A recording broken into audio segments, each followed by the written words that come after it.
The story begins as our hero Takumi is summoned to another world. He meets the goddess Nolene, but she apologizes to him because he was actually summoned by accident.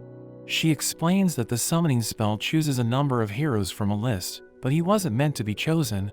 She mentions the spell is dangerous because it could destroy the world, so it's forbidden from being used. But the Sedonia Empire still activated it. Nolene mentions she tried to stop them, but she was unsuccessful, which is why he ended up being summoned.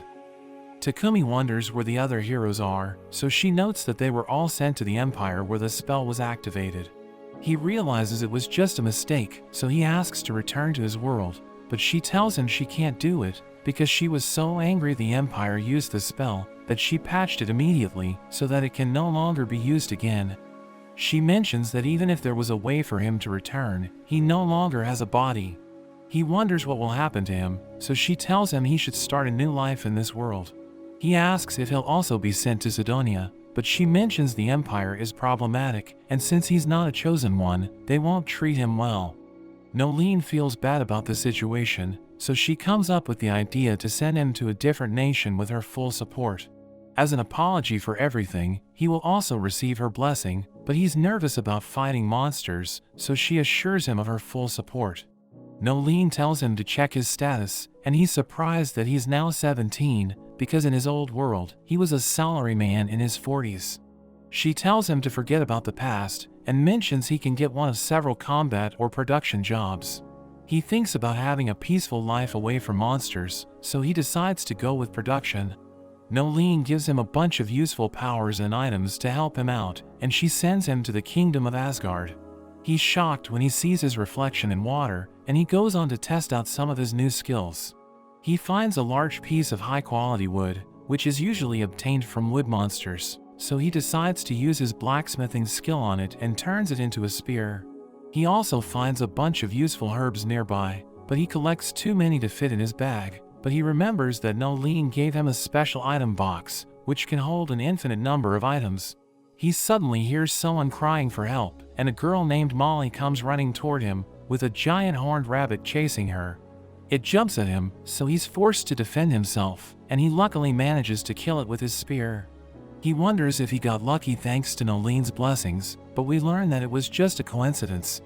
He gets a notification that his job has changed to warrior and that he's reached the first level, but he isn't happy about it, since he just wants a peaceful life.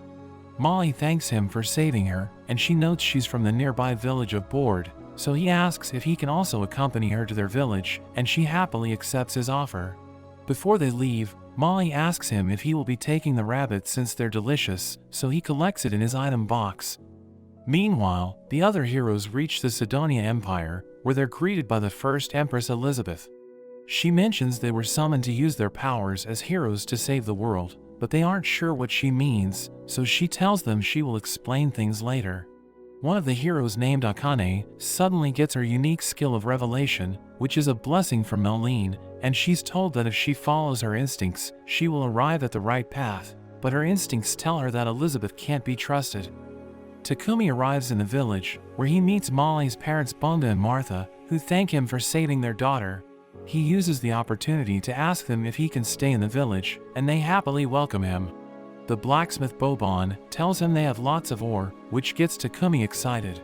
They welcome him to their village, but there's unfortunately no inn, so they decide to build him a new house.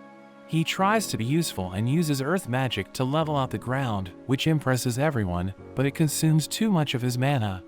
After the house is finished, Takumi furnishes it with his blacksmithing and carpentry skills. He decides to change his job to blacksmithing, and he starts working on the ore that he mined with Bolton.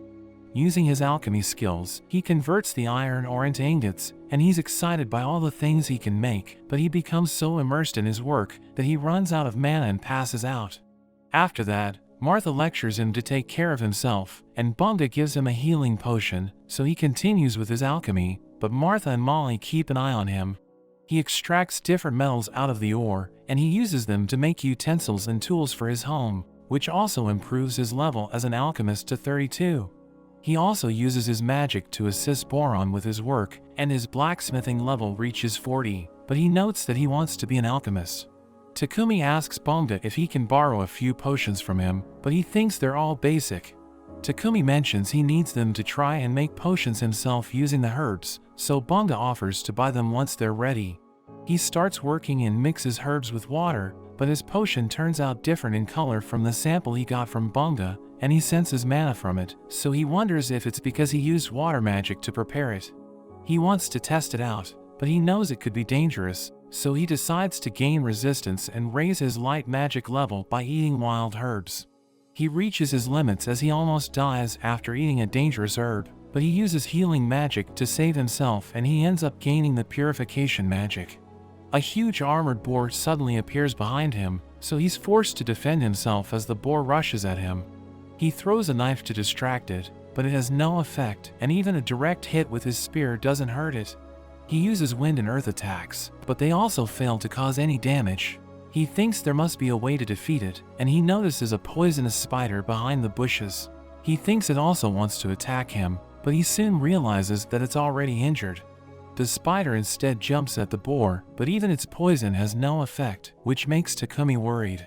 He suddenly activates his intuition skill and realizes he only has one option, so as the boar is about to hit him, he jumps up and uses his alchemy to decompose it, but their collision sends him flying.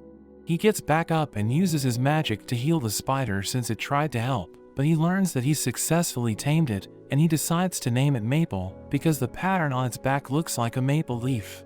The spider regrows its lost leg, and he returns to the village with the boar, which impresses everyone, but when they notice the spider on his shoulder, they're shocked he could tame such a dangerous insect. Takumi invites them all to eat the boar, and after enjoying a delicious meal, Bunga gives him the leather skin and the other items that he can sell in the nearby town. Meanwhile, Nolene is happy to see him evolving, but her assistant asks her what her plan is, because she gave him a special body and her blessings, but more importantly, she sent him a year into the past, before the Sedonia Empire activated their spell, but Nolene notes that there wasn't a particular reason. As Takumi wakes up the next morning, he finds himself trapped inside a web, and he tells Maple to apologize, but she mentions she's lonely, because he's always busy with work. So he decides to take a break and play with her, but they're interrupted by Martha, who's shocked to see him like that. He quickly tells her that Maple wasn't trying to eat him, but she's more interested in the spider silk. We learn they use the silk to make clothes, but since spider silk is rare, only the nobles can afford it, but she needs Maple to make silk with more elasticity. Martha tries to communicate with her, and Takumi thinks it won't work, but Maple is able to fulfill her request. Takumi reminds Maple of their promise to play together, but she turns him down, saying she's busy now, so he also goes to complete his work. We learn it's been a month since he arrived in the village, but he feels that he must leave to study alchemy, so he wonders how he will tell everyone since they've all been so nice to him. Boban prepares a nice armor for him, and he offers to fix his shoes, which will be useful for kicking things, but Takumi notes that he's just a producer. Bunga also arrives, and Boban mentions it will be lonely without Takumi, but they know he needs to move to a bigger city for better opportunities. Bunga tells him that a merchant named Paypek will soon be arriving in their village, and Boban notes that they have already made arrangements for Takumi to travel with him, so he thanks them for everything. Takumi runs into Martha, who's carrying the parts of a horned rabbit. She notes that despite how good it tastes, they need to throw it away since they don't have the proper facility to process it, so he offers to use his purification magic on it, and she's shocked to learn that he can use light magic. She tells him to keep it a secret, since only a few people can use it, and the ones with decent skills can earn a fortune just by using it. In the following days, Takumi uses his powers for the village's development and safety, because he wants to repay them for everything they have done for him. Paypek arrives there to sell his goods, but he's shocked to see so much development in the village. Bunga introduces him to Takumi, and before leaving, he gives Bunga a healing potion, saying he left 100 more of them at his house. Martha and the others also arrive to see him off, and they give him an outfit they all made using maple silk, and he tells them that he will always treasure it. Paypek notices Takumi has a good relationship with the villagers, and one of his guards named Heath finds it emotional and starts crying, but his friend Riel thinks he's acting like an old man. Paypek introduces them as the C-rank adventuring party called the Lion Fang Group, and Takumi realizes they're his guards, but Heath mentions that the area is usually peaceful. They wonder what he has in his bag, so he tells them he has a pet spider, which shocks them and they try to see it, but Maple surprisingly takes a liking to their third member named Bour, making the others jealous. While they argue, Papek asks Takumi if he has any more potions, because he wants to buy them, but he suddenly stops the carriage, because there are a bunch of goblins blocking their path. The Lion Fang members become excited, because dealing with monsters is what guards are for, but Takumi is shocked to see goblins for the first time. Papek tries to reassure him that it's a regular occurrence for traveling merchants, but he finds it amusing since he's the one that's panicking. The party soon defeats the goblins, and Riel notes that it took more time than he had expected. They continue on their journey, and after 3 days, they finally reach the city of Bolton, which is within the kingdom of Barcula. Takumi finds the city different from the village, and he goes to the Adventurers Guild along with the Lion Fang members, since they need to report the completion of their quest. He tells the receptionist he wants to register with the Alchemists Guild, but he's told that they don't have one. The receptionist whispers to him, mentioning that most people just register with the Adventurers Guild to use their guild card as identification, and it won't expire as long as he completes one job once a month. So Takumi registers himself as an adventurer and Maple as his pet, but the receptionist is shocked to see he has such a dangerous pet. Takumi visits Papek's headquarters to sell his potions, and Papek offers to buy everything he has, which makes him happy because it's around 7 million yen. He thinks it's a lot, but Papek apologizes for not paying him the full price, since he's new and hasn't built his reputation. Takumi thinks it's all too good to be true, and he wonders if Papek has any bad intentions, but he thinks he doesn't seem like the type who would deceive him. He tells Takumi he should stay in a house that has a separate workshop, and he takes him to one of his company's houses, which he can rent at a decent price. Takumi checks it out, and he's surprised that it's a mansion, which makes him wonder if it's haunted since it's so affordable, but Papek's assistant Thomas tells him it isn't, and says he can move in tomorrow after they make all the arrangements. While walking around the city, Takumi suddenly smells something awful, and Thomas reveals the nobles use magical purifying devices to treat their sewage, but the devices come from dungeons and ancient ruins, so the commoners can't afford them. He wonders if they ever purify it, so Thomas tells him that priests are hired periodically, but they usually just bear the smell. The next day, Takumi and Maple move into their new house, and he immediately starts working on creating a toilet. He uses the raw materials he received from Papek's company, and using his magic, he successfully manages to create it, leveling up his light magic and alchemy, but it consumes all his mana, so he's forced to regain his strength by drinking potions. He's pleased with how it turned out, but he hears a scream, and he shockingly finds that Papek was caught by Maple's webs, but Papek is surprisingly not angry, because he actually finds it comforting, but Takumi still apologizes. Papek tells him it's not necessary, and he asks to use the restroom, but he's shocked when he sees the toilet, so Takumi explains how it works, mentioning how it can also purify any waste, so he wonders if Takumi can use light magic. Takumi remembers Martha's warning, so he begs Papek not to tell anyone about it, and he agrees under the condition that Takumi makes another 100 toilets.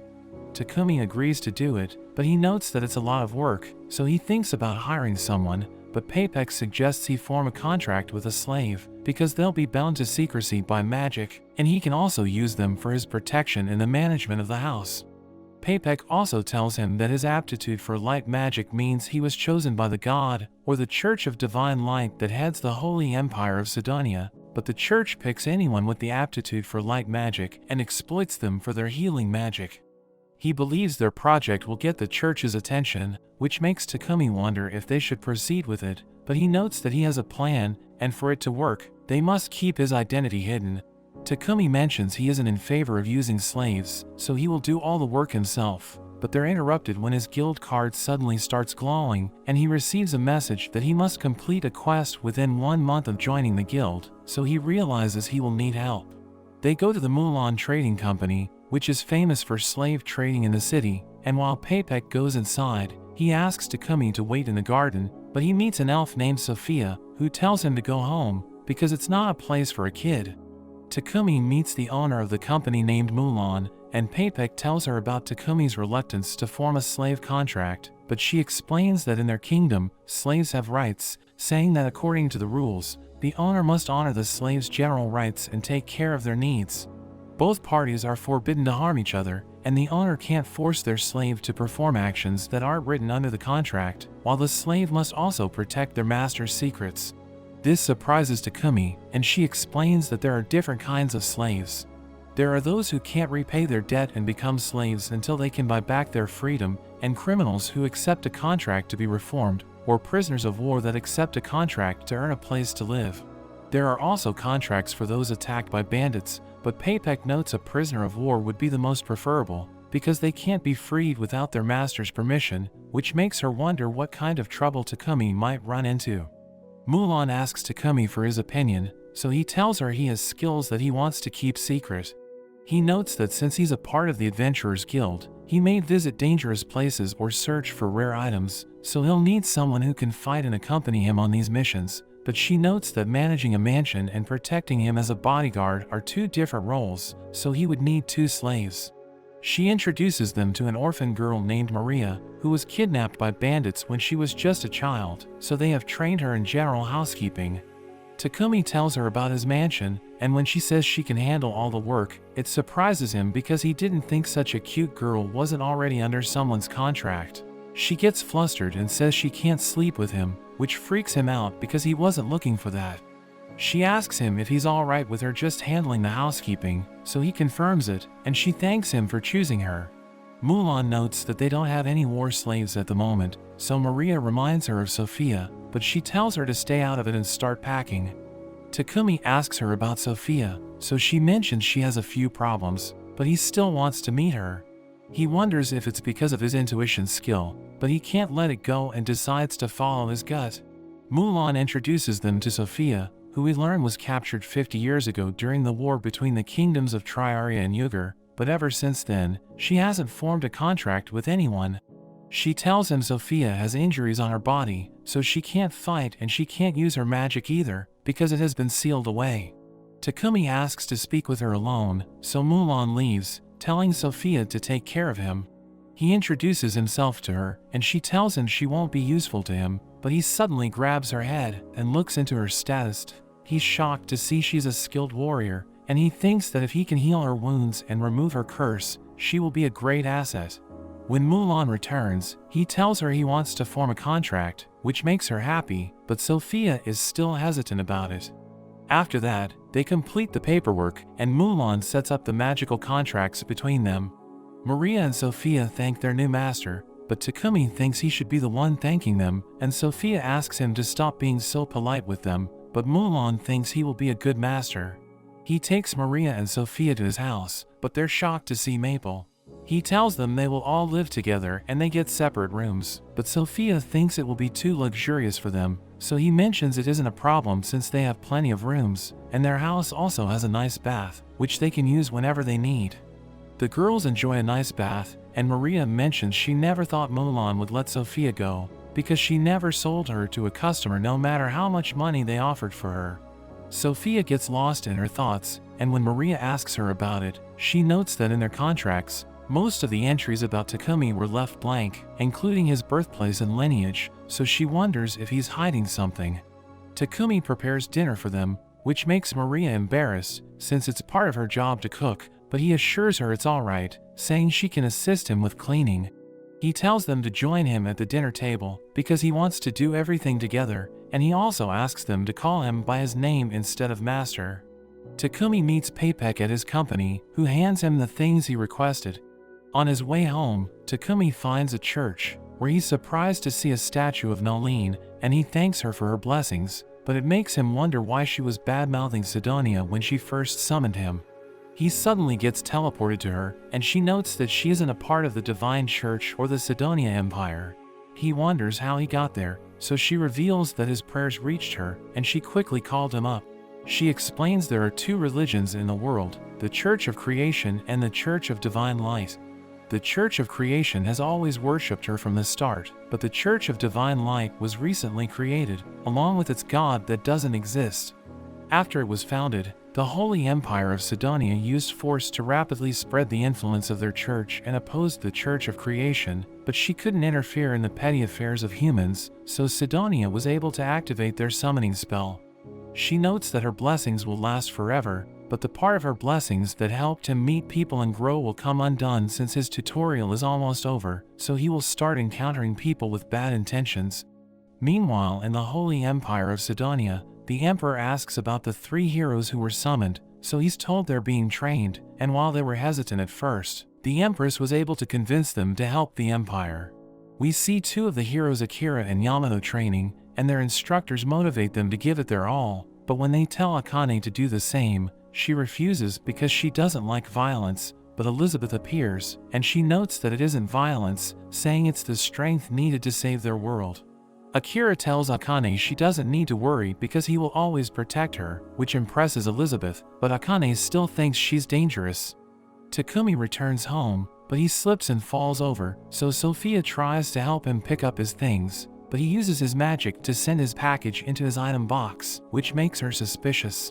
He tells them he has important work to do in the workshop, so they should have dinner without him, but Sophia decides to follow him, and she finds him cutting his own arm with a knife, and then using magic to heal it. He notes that even though it's crazy, he needs to do it to level up his skills.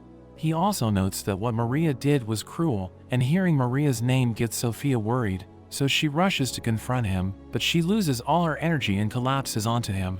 He decides to treat her hand, and despite her body resisting his magic, he manages to heal her, which also levels up his light magic. He takes her back to her room, where he uses his powers to remove her curse and he heals her completely. When Sophia wakes up the next morning, she tries to warn Maria about their master, but Maria tells her that he has healed her and she shows her a mirror. Sophia goes to meet Takumi, and she thanks him for healing her and removing the curse, so she can now use her magic. He reveals he needed to level up his light magic, so he used a strong poison on his wound and healed it repeatedly, but she wonders why he called Maria cruel, so he mentions that she accidentally threw away his herbs. She gets emotional and finally accepts him as her master, pledging her lifelong loyalty to him, and Nolen is happy to see this outcome. Takumi goes to a library, where he's surprised that there are only 4 books on alchemy, so he wonders if it's because people aren't interested in it. He realizes the books are written in the writing of an ancient civilization, but it's easy for him to understand because he knows all the languages of the world thanks to Nolen's blessing. As he returns home, Maria mentions she can't forget the moment that happened between him and Sophia, which makes him realize she was watching. After that, they all continue making toilets, and Maria is impressed by how many they have made, so Takumi notes that fulfilling the order won't be any problem, saying he can finally take a break. Maria wonders if he plans to make other things, and he tells her that he wants to go on a journey, because even though he's happy with how things are going, he still wants to explore new things. He notes that he will take Sophia with him to protect him, and Maple can also come with him since she's his pet, but he tells Maria to stay back and protect their home. She wonders if he considers her a nuisance if she asks to go with him, but he tells her it will be dangerous. She starts to cry and says that she can't take care of the house all on her own, so he thinks about how he would always be worried about her if he left her behind. He has a look at her stats, and he's surprised that they aren't that bad, so he asks her if she's sure she wants to come with them. Sophia also thinks Maria should join them, saying that since she's skilled in both combat and magic, she can teach Maria a few things. Takumi asks them what weapons they need for the journey, so Sophia lists her demands, while Maria just asks for a short sword. But Sophia notes that if she only uses a short sword, her attacks won't be strong enough to fight monsters, so she tells her to get a spear, and she teaches her how to use it. After that, Takumi starts to prepare the weapons, which makes him level up. He thinks about making armor for Maria and Sophia, but he thinks getting their measurements will be awkward, so he summons dolls that he has made of them, and he starts to design the armor. After a few days, he gives the armor to Maria and Sophia, and he can't believe how good it looks on them, but Sophia is confused by how he made such perfect armors without measuring them. He quickly changes the subject, asking them what they think about the weapons, and he's happy to see that they like it. He also gives them rings imbued with mana, which will help them cast magic, and Sophia thinks it's too much since it must have used a lot of his mana, but he mentions she can think of it like his training, and he reveals that he also learned ice and lightning magic thanks to it. After that, they go to the Adventurers Guild, so Sophia and Maria can register before their journey. the receptionist Hans, reminds Takumi that he needs to complete a few quests. So he thinks they should go for some easy ones, but Sophia notes he won't get any points that way, but he tells her not to worry about it because he doesn't want to raise his rank in the guild. Another party starts to harass Sophia and Maria, saying they should come with them, but Takumi stands up for them even though he's scared. One of them tries to hit him, but he strengthens his body with magic, which breaks the man's hand. The guildmaster Barak appears, but he thinks Takumi is the one that's causing trouble, but Hans explains the situation. He asks Takumi what he did, but seeing that Takumi is hesitant, he assures him they keep personal information confidential, and Hans notes that he senses traces of mana, which surprises Takumi, because for Hans to sense such a faint trace, his sense magic skill must be at a high level. Takumi tells them he didn't use magic, saying he pulled charcoal from his item box, which he used to coat his upper body, and he reveals that he had synthesized the charcoal into diamond. Hans thinks they should promote all of them to D rank, and Barak notes that it will stop people from harassing them, but Takumi notes that Sophia and Maria only just registered, so Hans wonders if they're willing to accept a few quests he has selected that will help them rank up quickly, and they accept his offer. As they go on their quest to eliminate goblins and kobolds, Maple telepathically tells Takumi that there are 4 goblins in a bush. Sophia notes she will eliminate 2 of them, and she easily cuts them down. As the other 2 rush toward them, Maple uses her webs to trip them, allowing Takumi and Maria to finish them off. He's surprised by the number of goblins and kobolds they're coming across, saying they have eliminated enough of them to complete the quest 3 times over, so Sophia notes that there's likely to be a camp nearby, and there might be a general among them. She mentions that the general is a C-ranked monster, and it's said that it normally takes at least 5 parties of D rank or higher adventurers to eliminate a camp with a general, so Takumi thinks they shouldn't fight it, but Sophia thinks that if they use all their magic to launch an attack, they'll be able to defeat them on their own. Maple suddenly tells Takumi she's about to evolve, so he opens a pocket dimension for her, but he notes that she won't be able to help them fight the goblin camp. Sophia mentions there are hundreds of goblins there, and there aren't any humans present, so they can attack them using their magic. They use their rings to cast their spells, defeating a lot of the goblins, but Sophia notes that it's not over, as the goblin general and goblin knights appear. The general rushes at Takumi, but he blocks its attack and uses his fire magic to defeat it. When they return to the guild, Barak yells at Takumi for doing such a dangerous quest on his own, but Maple appears in her new form from the pocket dimension and pushes him back. Maria can't believe how cute she is, and she's amazed that she can now talk. Before Hans goes to get their rewards, he tells them Takumi has been promoted to rank C, while Sophia and Maria are now at rank D. At their house, Maria asks Takumi if he has any scraps of clothes. He wonders why she's looking for scraps, so she mentions she wants to make underwear for her and Sophia, but he doesn't think using scraps will be enough, so she draws a picture to show him how she will make it. He tells her it doesn't look right, so he draws what it should look like, but he thinks he made her angry, but she asks him to make it for her. Maple tells Takumi that Papek has come to see him, but he finds Papek unconscious, so she mentions he was shocked to see her new form. After he wakes up, he tells Takumi that the Lord of Bolton named Godwin wants to meet him, which surprises him, and he wonders about the reason, so Papek mentions it's about the toilets. Takumi realizes that the backing Papek mentioned which would stop any interference from the Empire is Godwin, so he knows he can't refuse to meet him. As they meet Godwin, he thanks Takumi for making the toilets for them, and he tells Godwin he doesn't need to bow to him, but he notes that he'll bow as much as needed if it will improve his domain. He also thanks Takumi for eliminating the goblin camp, and he tells him to take care of himself, because it will be a great loss to the kingdom if something happens to him, saying he should never let his guard down, especially after the Empire comes after him. At the house, Maple finishes making her cloth, so Takumi works for 3 days straight to make the underwear for Sophia and Maria, and they see him completely exhausted. He tells them to try it on, but he gets embarrassed when he realizes what he just said, but they offer to wear it if it makes him happy, which makes him embarrassed and he runs away. Takumi creates refrigerators next, and the girls are impressed by how cool they are, but he tells them that they're used to store food.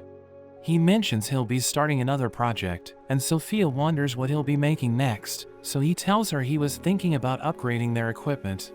He notes that since his blacksmithing has leveled up, He wants to make a new set of equipment using mithril and adamantite. He visits the guild to see where he can find the ores, but Hans tells him that mithril and adamantite are rare. He mentions it would be possible for Takumi to synthesize the ores with his alchemy, but it would take a lot of mana, so it would be faster to mine it, telling him about a city called Horus where there's a mine. He mentions that only members of the Blacksmith's Guild can enter, but he notes there's a loophole, saying he'll be able to enter if he takes a quest to defeat monsters in the mine shafts. Takumi thinks it will be good that he can fill his quest quota at the same time, and Barak appears as he senses an opportunity. He mentions they have been running low on tree and wood, since most of the adventurers are hunting black buffalo at this time of the year. He notes that the treants live in the Forest of Death, which is along the way to Horus, so Takumi agrees to collect the wood. Barak also mentions a blacksmith that needs to be escorted to Horus, and Takumi wonders if he's being exploited. He notes that he has never done an escort quest before, asking if the Lion Fang party should do it, but Barak mentions they're on another quest. Takumi wonders how long it takes to get to Horus, so Hans tells him it will take 7 days with a normal carriage, or 4 days if it's pulled by a monster-type horse, but he notes that they're all out of monster horses. Riel suddenly appears, and Barak wonders if he's done with his quest, but he mentions they took down a black buffalo, so he was just bringing it back before it rots. He notes that there have been more advanced monsters popping up, so he thinks escort missions are going to be tougher, but Barak notes that it will also make the rewards better. Riel prepares to head back to his party, but Takumi asks him if he needs a place to stay the night, mentioning he has a bath. They make a stop to visit Papek, and he offers to lend them one of his monster horses, but he asks to buy some of the ores when Takumi returns, and he also wants more refrigerators. Meanwhile, we see Sophia waiting at the house for Takumi, and she notes that he's late. Takumi and Riel head back after trying to look for a blacksmith, but Riel suddenly senses danger. He sees a cloaked figure approaching, and he realizes he isn't prepared to fight, so he runs away with Takumi, but the person kicks him down, and we see that it's actually Sophia. She thinks he was targeting Takumi, so she prepares to cut him down, but Takumi quickly gets in her way, and they both apologize to him. They make it back to the house, and Riel is surprised to see Maple's new form, but she says that she hates him. He thinks Takumi is lucky to be surrounded by cute girls, while he's forever single, but Takumi notes that they aren't his girlfriends, so Riel tries to hit on them, but they both say that they're loyal to Takumi. While Riel has a bath, Takumi tells the others about going to Horus, and they decide to leave after 3 days. They get the carriage from Papek, and they meet the blacksmith Gombo that they're escorting. As they head off, we see Hans and Barak as they get a message from the Horus branch, telling them that the monsters in the Forest of Death have become more active lately, so they worry about Takumi's group. Meanwhile, we see Papek with Godwin's associate, and he mentions the king was pleased with receiving a toilet as tribute. The sewerage problem is steadily being resolved, but they talk about how word has been spreading, so it seems Sedonia will hear about it sooner than expected. Takumi and the others reach the edge of the Forest of Death, and they leave Gombo behind in a barrier while they go to hunt the treants. Sophia explains they can find them by sensing their mana, and she points one out, so Takumi charges at it, while the girls back him up. He manages to take it out, but Sophia notes that they are surrounded. They use their magic to take out more of them at once, but they come across a giant elder treant. They all work together to take out its roots, but it's able to instantly regenerate, and Sophia thinks they need to take out the body with a single attack, so Takumi takes out his sword and enchants it with his flames. Sophia clears a path for him, and he manages to deliver the finishing blow. The treant drops miracle apples, and Sophia notes they're extremely rare, so he decides to take them all back with him. They make it to the city of Horus, and they visit the Adventurers Guild, where Gombo tells him he will need to take the quest to exterminate the iron moles to enter the mine. They start mining for the ores they need, and Takumi manages to find some adamantite, but the mine suddenly starts shaking, and an iron mole appears. Sophia prepares to fight, but Takumi uses his light magic which paralyzes it, and they easily finish it off. Gombo wonders what he did, so he mentions that since the moles are used to the dark, they can't handle seeing the light. Maria feels bad about not doing anything, but he wonders if they really wanted to fight. After that, they're able to get the ores they needed without interruption, and they make it back to Bolton. Gombo teaches him how to work with mithril and adamantite, and he manages to make a mithril knife enchanted with fire. After working for a week, he makes the new equipment for Sophia and Maria, and he notes that he also enchanted it with the elements that they use. He mentions he enchanted his own gear with agility, but when he tries to show it off, he's too fast, and he ends up crashing into a wall. The girls try out their own enchantments, and Sophia tells Takumi she would sacrifice her life for him. She asks him to make her a shield so she can protect him, but he tells her to cherish her own life, and Nolen is happy to see how things are going, but she sees a bloodied sword, and she hopes for Takumi to be prepared. We see a year into the future of Sedonia, where Akira and Yamato have now been trained, and the Emperor prepares to send them to the kingdom. Takumi finishes his shield for Sophia, but he's left completely exhausted, and Sophia wishes he had someone who could help him in his workshop. Meanwhile, rumors of the kingdom using magical devices to purify their sewage reaches the Empire. So the Church of Divine Light sends a messenger, who tells the king that the light magic is a gift from the goddess of the church. They want him to turn over the purification magic circle and its patent, but the king laughs it off, telling them to make their own magic circles, and the messenger is upset by this. He notes that using their sacred purification magic on a toilet is unacceptable, so the king should hand over its creator to their empire. But the king refuses to accept their demand, which surprises the messenger, who tries to threaten him, but it has no effect. Papek tells Takumi about the recent events, and he wonders if it was wise to take such a hard stance, but Papek assures him that everything will be alright. Takumi wonders if it will turn the church against them, so Papek explains that there are two religions in their kingdom. The Church of Creation worships Nolene, while the Church of Divine Light recognizes Onit as their god. He notes that unlike the Church of Creation, the priests of the Church of Divine Light charge a huge fee for casting recovery magic. Takumi thinks he should avoid getting involved, because the Empire is behind the Church of Divine Light, but Papek mentions that he has a request for him. He reveals that he offered samples of their toilet and refrigerator to His Majesty, and he liked them so much that he invited Takumi to meet him. He's a bit hesitant at first, but he ends up giving in to Papek. Takumi tells Sophia and Maria about his upcoming visit to the royal capital, and they all agree to join him, but he notes that they'll be leaving after a week. Maria wonders how long it takes to get there, and he mentions that it takes 7 days on a monster horse carriage, so she decides to prepare meals for their journey. He tells them he's thinking of making new cloaks for them, because he received magical stones from Papek, so he can enchant the cloaks with block perception.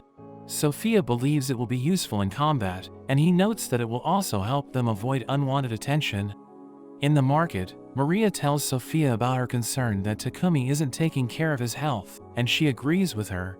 She mentions that he has great talent, but when she starts listing all of them, Maria teases her, so she gets flustered, and notes that she was only saying he's a wonderful master. She makes an excuse and runs away, but Maria thinks Sophia has fallen in love with him. Takumi visits the Church of Creation, and as he prays before Nolene's statue, she suddenly teleports him before her. She thinks he's there to pray for safe travels, but he reveals that he has a few questions for her, and he asks her if there's another goddess named Onit.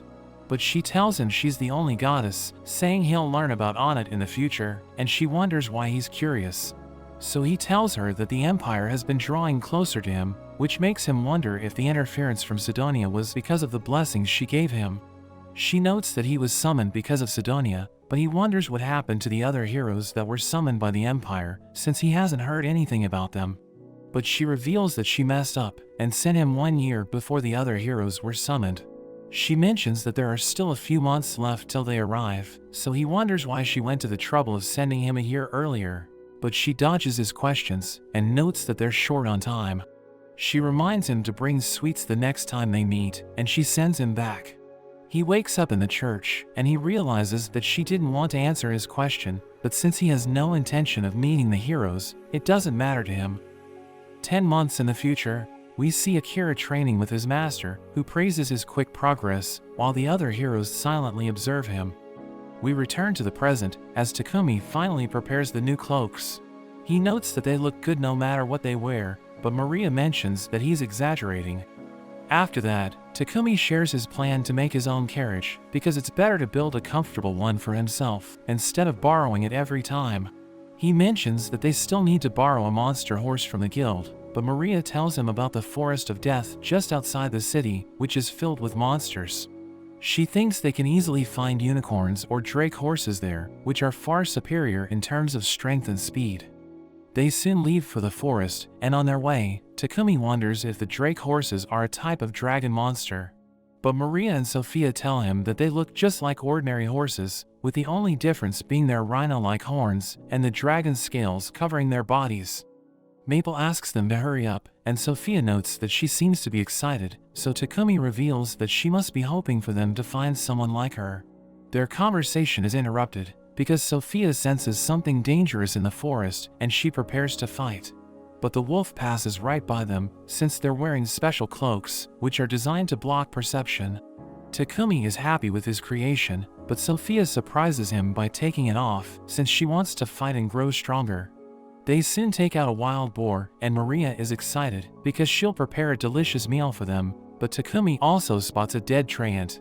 He and Sophia start cutting it, since it will be useful in building the carriage. While the rest of the group is busy working, Maple feels ignored, and she goes off on her own. But she comes across several dead trees, which shocks her, and she hears a noise. While checking it, she comes across a wounded drake horse, which shoots lightning at her when she tries to get close. It reminds her of her encounter with Takumi, so she introduces herself and tells the drake that Takumi will heal her. She suddenly notices two termite monsters, and she captures them using her webs, while the horse assists her by shooting a lightning attack from its horn. They're soon surrounded by hundreds of termites, so Maple builds a strong shell of webs around them, and she tries to contact Takumi, but she's unable to reach him. As she's about to give up all hope, Takumi and the others come to their rescue, and she starts crying as she hugs him. She mentions how she was unable to contact him, so Sophia explains that her thick layer of webs must have blocked mana communication between them. Takumi mentions that he realized something was wrong when their mana link dropped, so he followed its trail.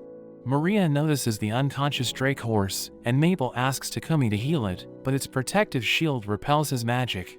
Sophia notes that the remaining monsters will soon surround them, so they must hurry, and Takumi decides to put the wounded horse in his pocket dimension along with Maple. But Sophia thinks it's reckless, because it will strain his body. He notes that he'll be fine, but he suddenly collapses, because he used too much mana. He tries to drink a mana potion, but his body quickly loses mana, and he falls unconscious, so they take him back to their house. Sophia notes that since he hasn't summoned Maple, it's consuming all of his mana, and he'll die if they don't take out the horse.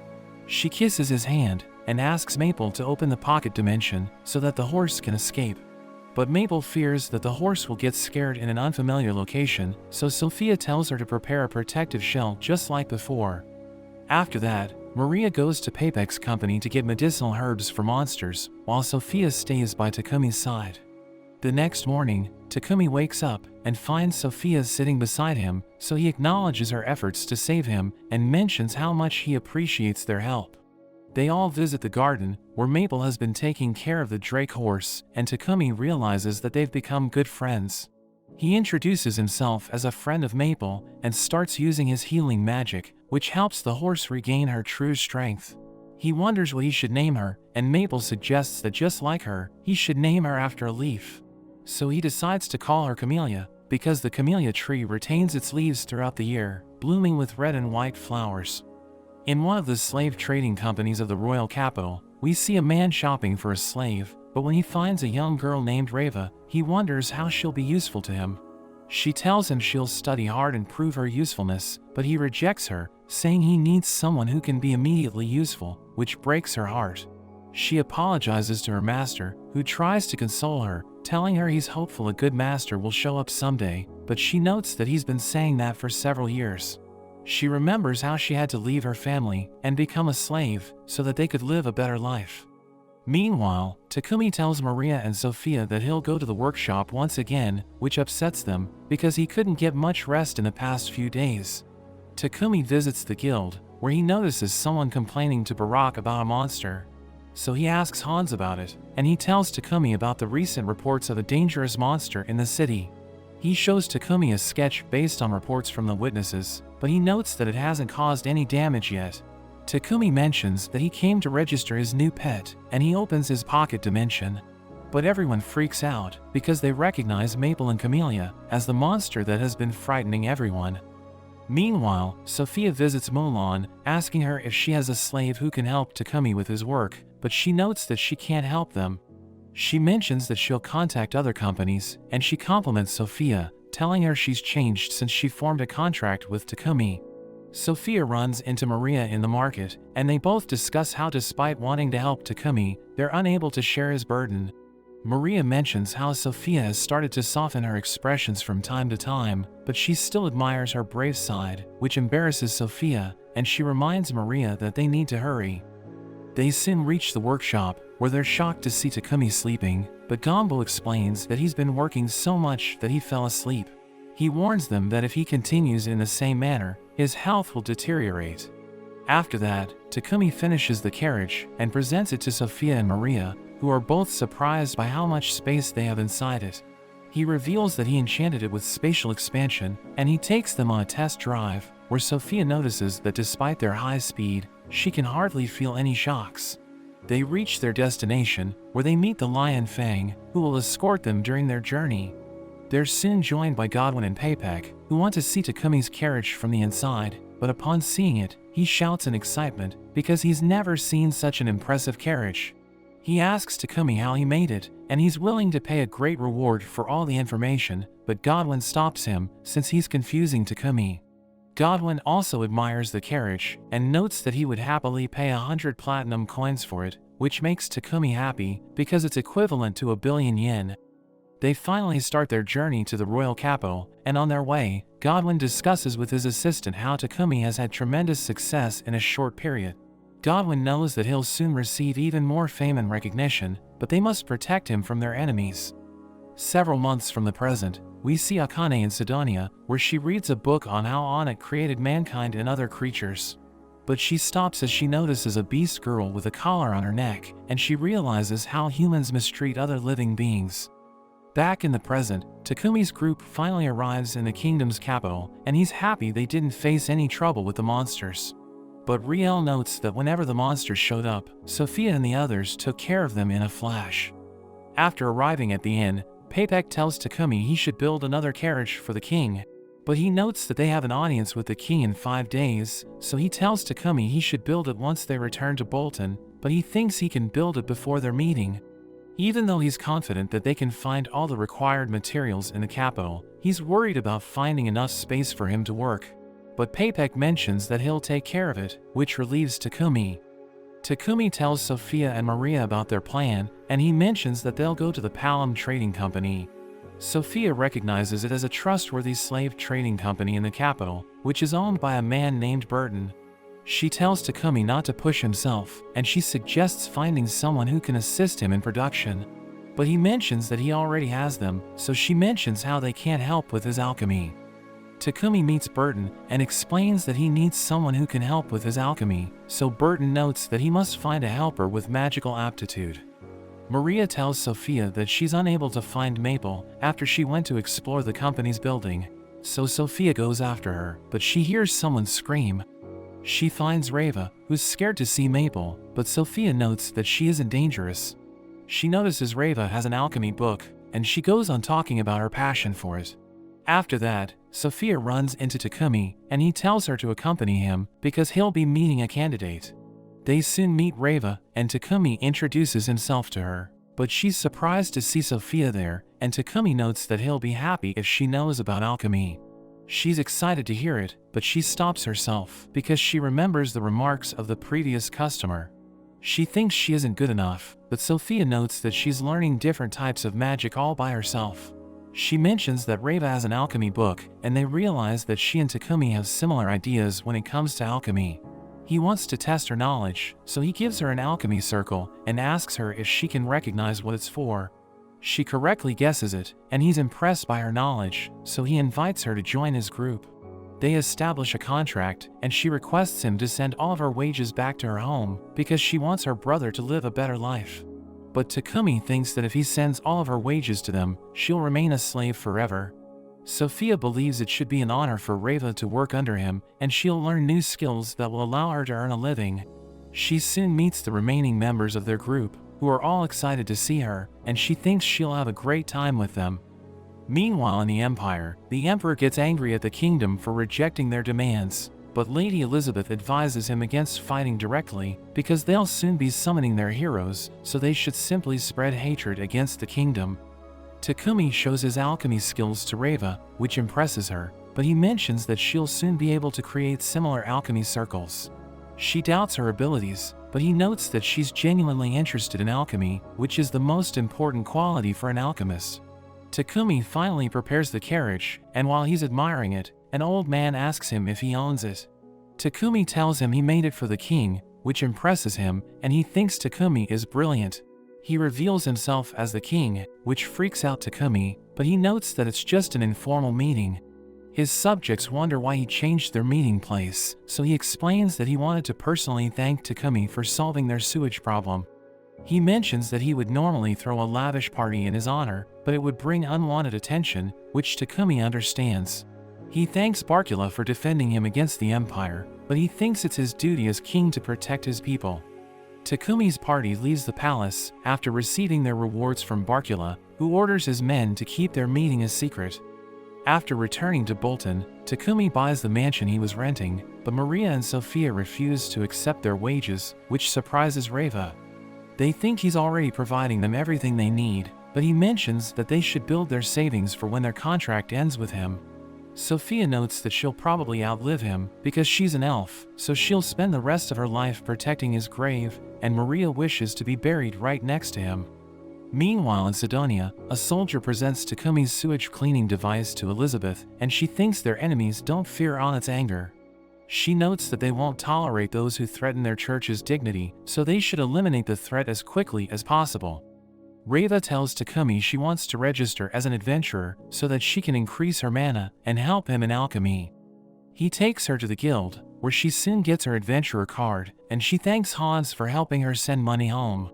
He asks Takumi if he has thought of a name for his party, because everyone besides Reva has a D rank, but he isn't interested in becoming a full-time adventurer. He mentions that unlike the Lion Fang, who have their roles set out, they don't have a frontliner. He notes that he can't fight, but Barak interrupts him, telling him an adventurer's body is their greatest asset, so he offers to train him. Barak drags him outside, where he tosses him like a toy, asking him if he has thought of a name for his group. But he's too distracted to think straight, so Barak continues to throw him around. After that, Takumi tells Maria and Sophia to help him decide their group's name, or his body won't survive Barak's punishment. They suggest a few names, but he finds them unsuitable, so Maria thinks she's useless, while Sophia wants to fight Barak. But Takumi calms her down, telling her he was just training him. 10 months into the future, we see Yamato training in the Empire, but Akira finds his fighting style reckless, thinking it won't work in a real fight. Akane questions Akira's own fighting style, but he notes that he's a hero, so she reminds him that she and Yamato are also heroes. He asks her out, but she rejects his invitation, so he mentions that she hasn't changed at all. After that, Akane continues her research on Onit. She learns that unlike the Church of Divine Light, which preaches human supremacy, the Church of Creation teaches that all races are children of Nolene. She remembers being told they were summoned for the sake of world peace, but she can't understand what everyone truly expects from them. We return to the present, as Takumi gifts a magical ring and a staff to Reva. He notes that the ring is for activating spells, and the staff will be useful during her adventures. Maple is jealous of Reva, but Takumi gives her a weapon that won't get in the way when she uses her threads. After a few days, Takumi once again trains with Barak, who asks him for his group's name, but he doesn't like his suggestions, so he punishes him. Takumi fears that Sophia might get angry and attack Barak, but she realizes that Takumi's defense is weak, so she starts giving him tips. After the training, Takumi visits the guild, where Hans asks him if he's interested in an escort mission. He wonders how much time it would take, and Barak notes that with his carriage, it will only take 4 days. He tries to pass the escort mission to the Lion Fang, but they're already busy with another quest, so he reluctantly agrees to do it. On their way, Thomas thanks Takumi for escorting him, and he mentions that he'll buy milk for the Papek Company, which surprises him, but Thomas notes that they have cheese as well. They stop the carriage as Takumi spots monsters, but Sophia mentions that it's just a territorial conflict between goblins and bush wolves, and Camellia uses her lightning to defeat them. They soon reach the town of Kilbis, where everyone enjoys cream stew, but it makes Takumi miss his old life. He tells Sophia they'll need to buy milk and cheese before they leave the town, and she notes that the market remains open even at night. Takumi wonders if they have rice in their world, and Maria notes that it was available in the Royal Capo market, which makes him sad since he missed it. Sophia wonders if he's alright, and he asks her if she feels nostalgic because she hasn't returned to her hometown in years. But she tells him she's happy with her new life, because she was living like a caged bird, but he removed her curse and gave her wings.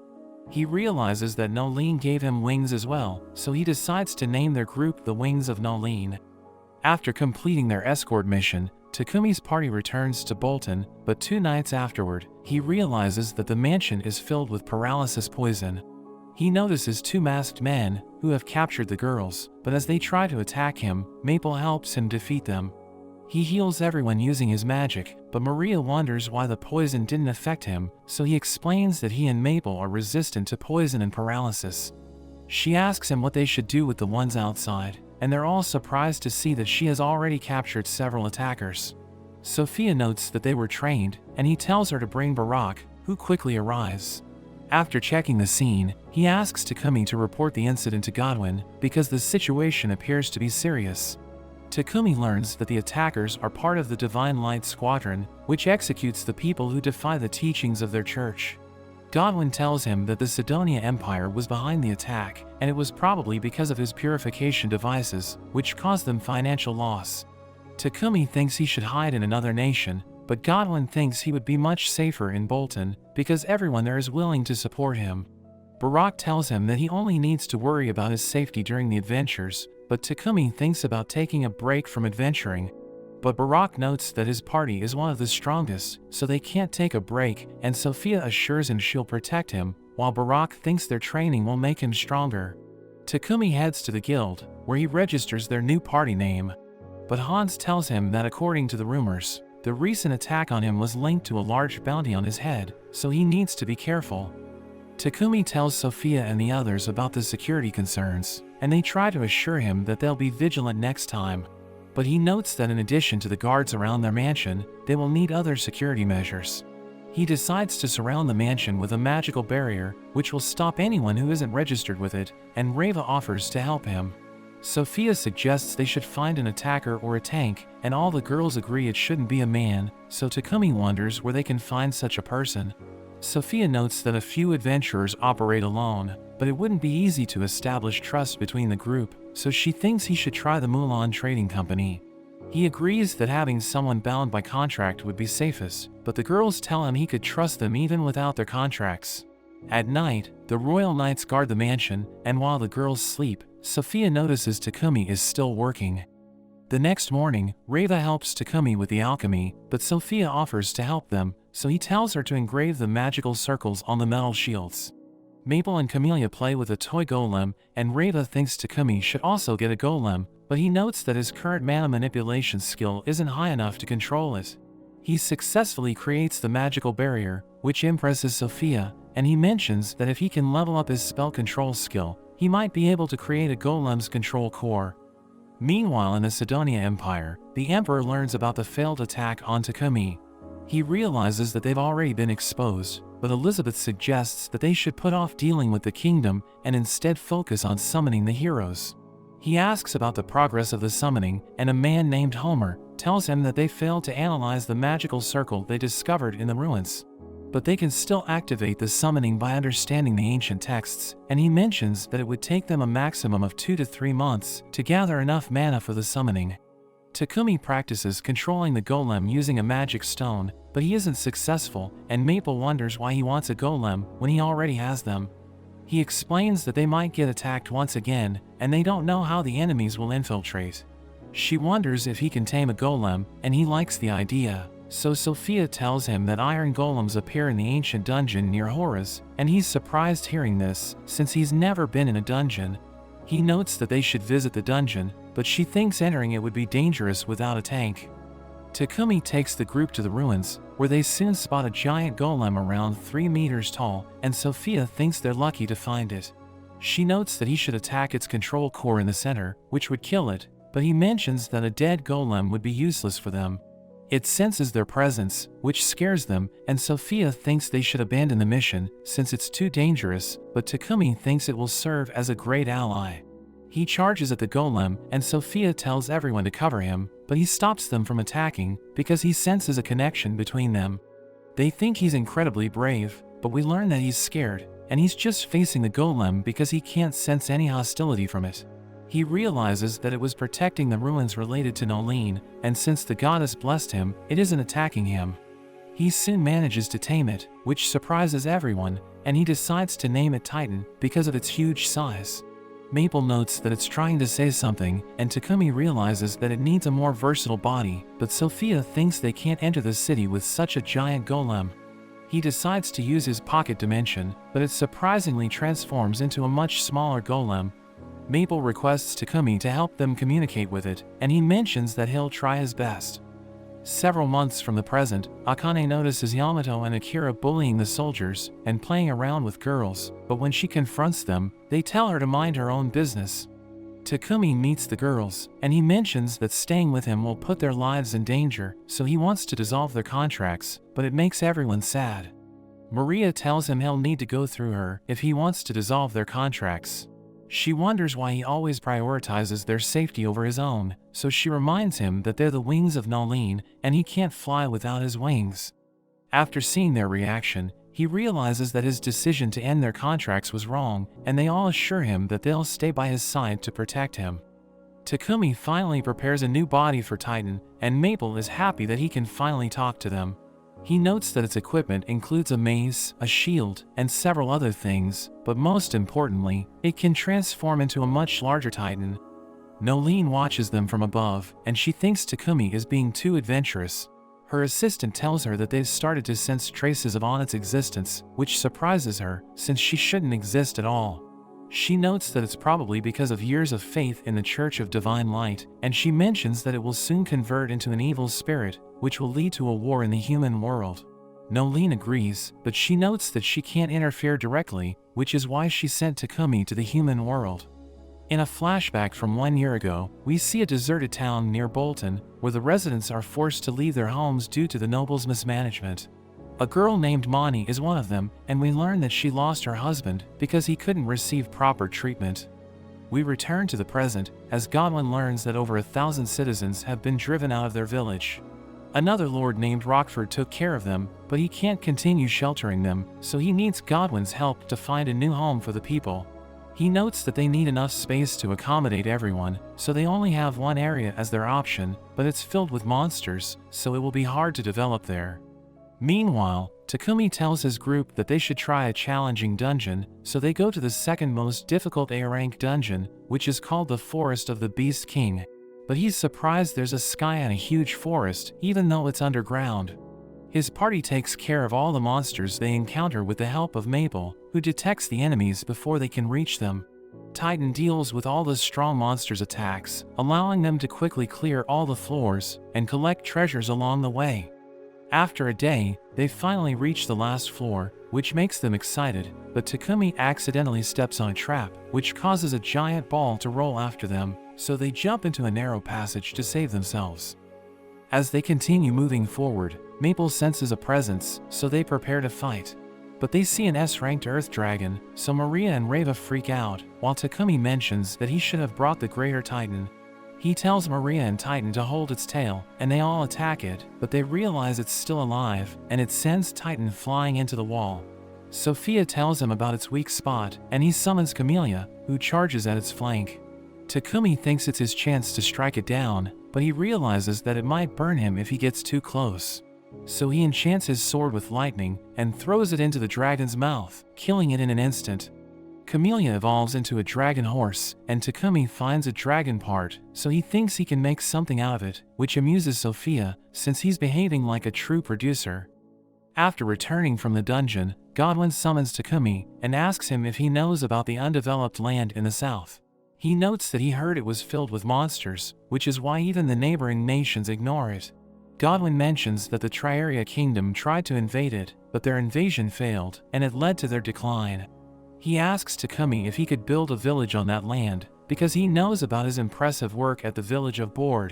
Sophia reminds Godwin about the danger to Takumi's life, but he explains that he has no other option. Takumi wonders why they need the village, so Godwin explains how the villagers became refugees because they were betrayed by the corrupt nobles. So he wants to build a home for them, but he mentions that it's just one of his reasons, and Sophia wonders what his other reasons are, but Takumi stops her.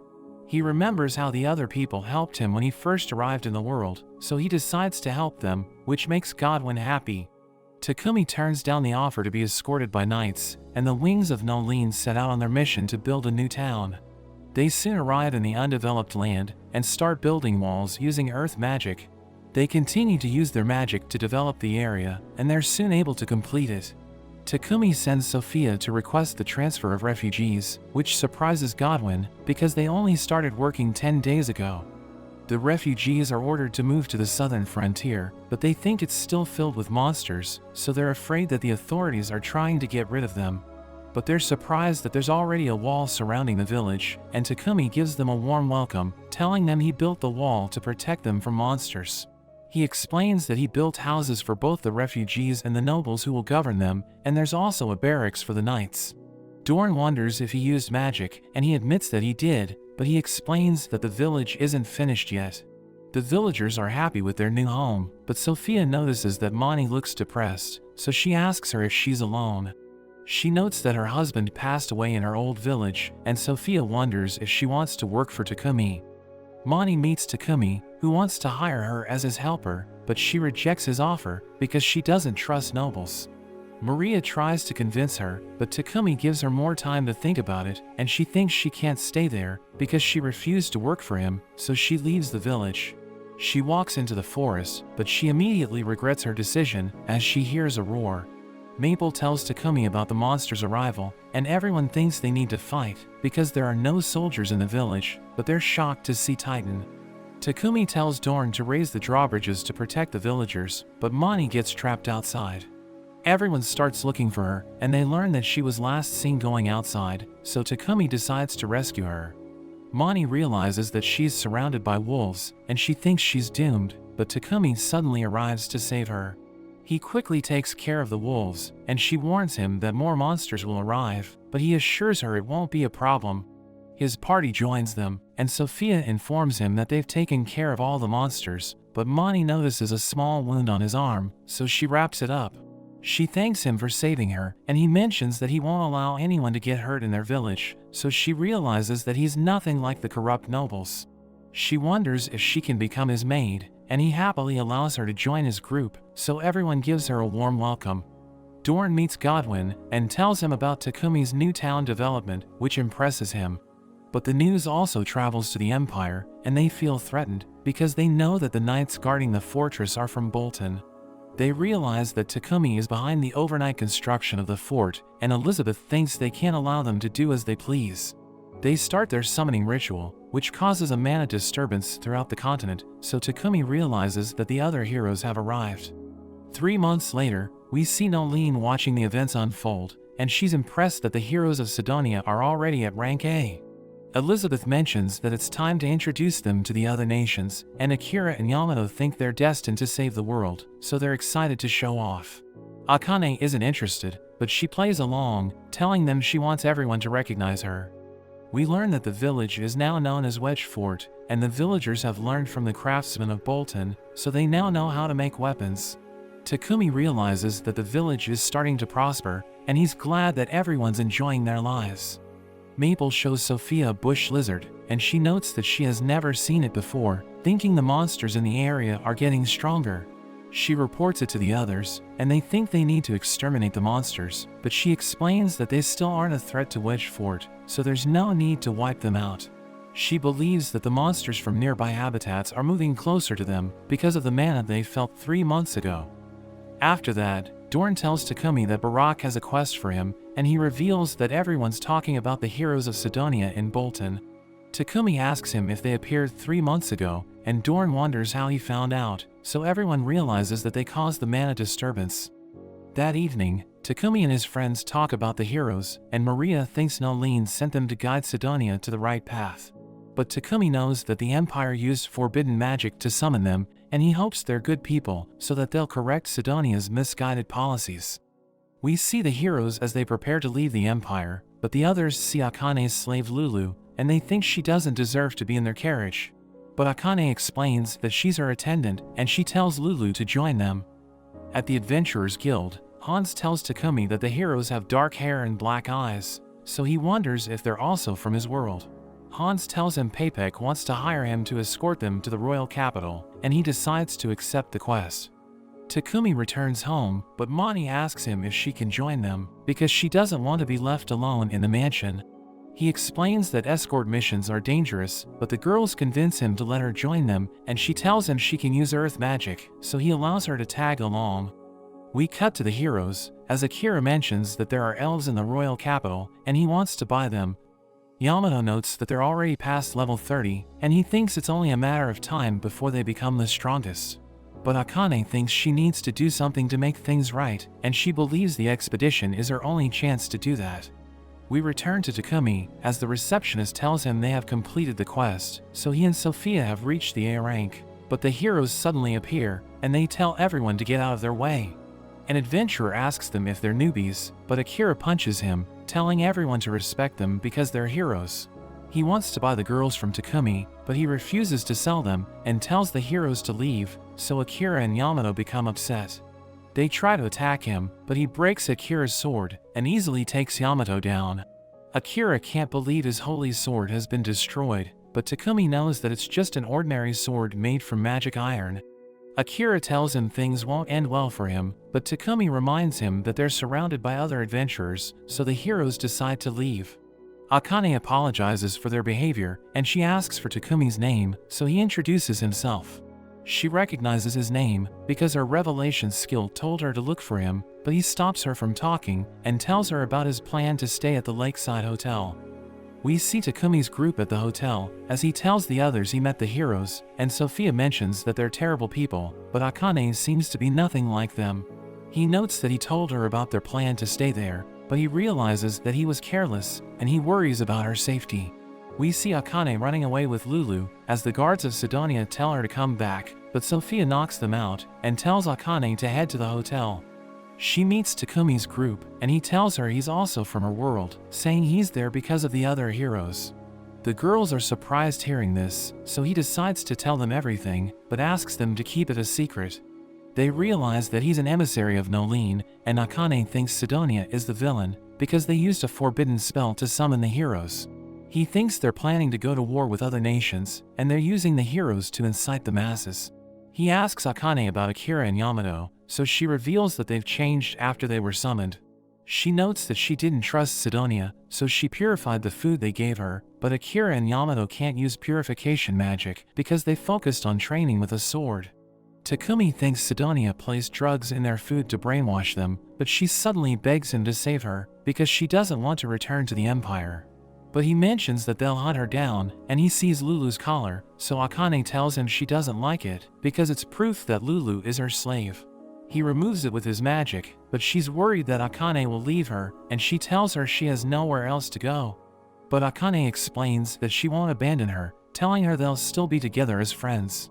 He mentions that they'll go to his mansion in Bolton, and Akane tells him she doesn't want to cause trouble for him. But he explains that he wants to help her, since they're from the same world. We cut to Akira and Yamato, as they tell a priest that Akane ran away with Lulu. They mention that they always found her suspicious, and the priest thinks they should return to Sedonia and review their plans. We return to Takumi's group, as they reach his mansion, and Maria prepares cream stew for Akane and Lulu. They taste it, but Akane starts crying, so Maria thinks she's a terrible cook, but Akane tells her it's incredibly delicious.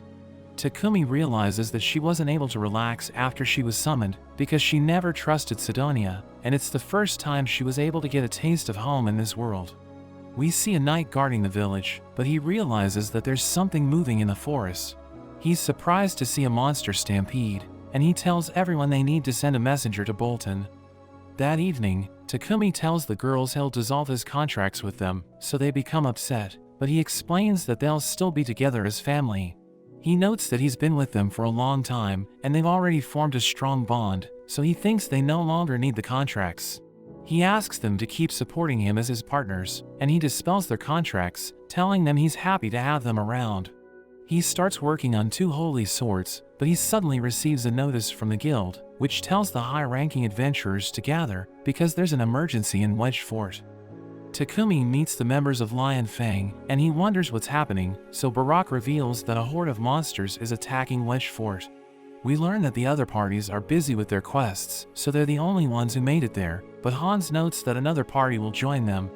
The Crimson Rose party arrives, and Takumi meets their leader Marilda, who mentions she has heard the rumors about the Wings of Nolene. The members of Lion Fang recognize her, and Bour tells everyone they need to clear a path for Dorn, because he'll be leading a squad of knights. Takumi decides to leave Akane and Lulu behind, and he orders Titan to guard them, while he completes the quest with his friends. He gives Sophia the holy sword Amaterasu, telling her he made it using the materials they found in the dungeon, and he shows her the other one named Tsukuyomi. He explains that Amaterasu deals physical damage, while Tsukuyomi inflicts mental damage, and he thinks they can work together to chain attacks using both swords. They reach Wedge Fort, but they realize it's surrounded by monsters, so they jump into action and kill the monsters in their path. The guards see Takumi, so they lower the drawbridge, and his party wipes out the monsters that made it past the wall. The villagers are happy to see him, and he orders Reva and Mani to look after the wounded. He joins the other adventurers, but they realize that the monsters are retreating, and they find it strange, because their movements appear to be coordinated. He believes the monsters have a leader, and the other adventurers think it's impossible, but he explains that the mana disturbance could have caused them to evolve. Meanwhile at Sedonia, everyone learns about what happened, and they hope the monsters will destroy Barcula. The Emperor thinks they should take advantage of the situation and prepare to attack Barcula, but Elizabeth suggests attacking the kingdom of Samander instead. We learn that it's an ally of Barcula, and she thinks they should use the heroes to attack it, so that it can't help Barcula in the future.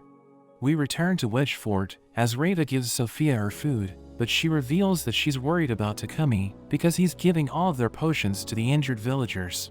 Sophia decides to talk to him, and tells him the monsters will attack again, so she suggests saving potions for himself. But he tells her he can avoid getting injured, so he won't need potions. She realizes that he's selfless, so she's determined to protect him no matter what happens. They see another wave of monsters approaching, and the adventurers decide to fight them outside the gate.